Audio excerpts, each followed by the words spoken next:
Good morning, Year 5, and welcome to day 3 of division. So first of all, I've got the answers here for yesterday's task. I have shown all my working out for you so that you can see. Just a little bit about 9 and 10, because they're reasoning problems. As I said last week, the best thing to do when you're trying to spot a mistake is to solve the calculation yourself as well. So I've got the answers, but I've also got the correct calculations there too. Okay, so that's yesterday's task.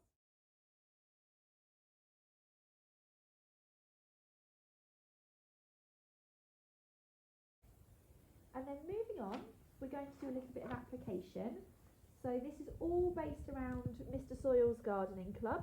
And Mr. Soyle is running the school gardening club. He's got 8 lots of seeds, and underneath each packet is how many seeds are inside there. And there's a few problems here where the number of children change and the number of different types of seed they plant each day changes, and you have to work out using division how many each child plants.